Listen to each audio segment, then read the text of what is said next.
We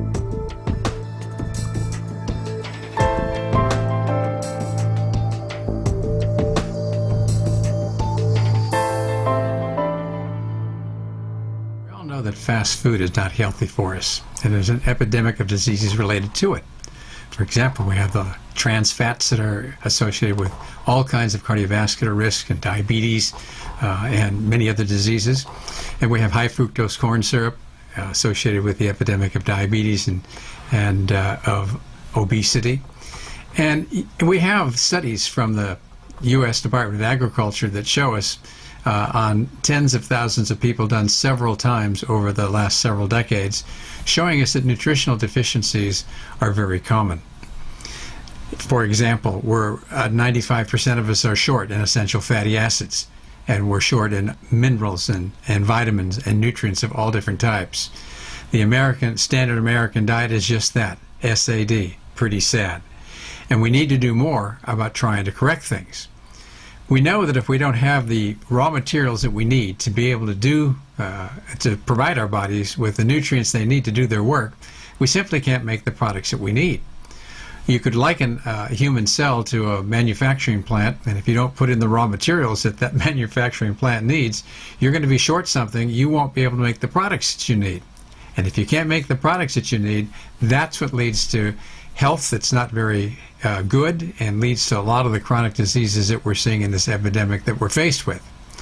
Now, recently, a study out of the University of Granada in Spain linked baked sweets that are loaded with all the things that baked sweets have, like the trans fats and lots of other fats that are not healthy for us and not particularly high in good nutrition, because we're using refined foods as we do that.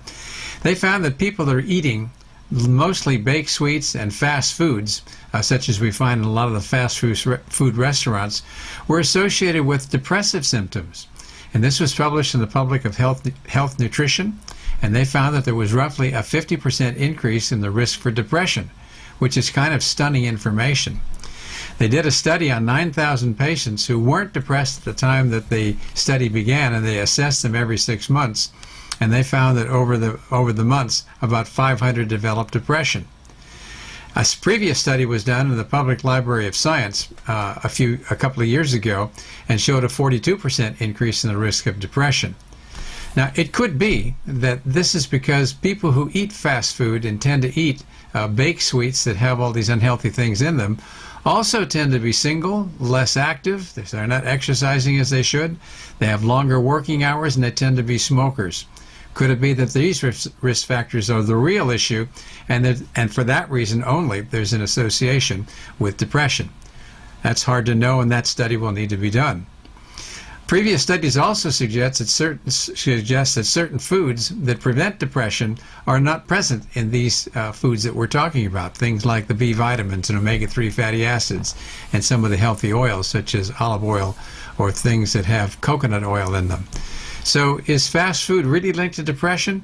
Good chance that it is, but one thing's for sure, that if we don't eat foods that are healthy for us, we're going to have a lot of other problems that will add to any healthcare condition we have and exacerbate the epidemic we're seeing of chronic diseases.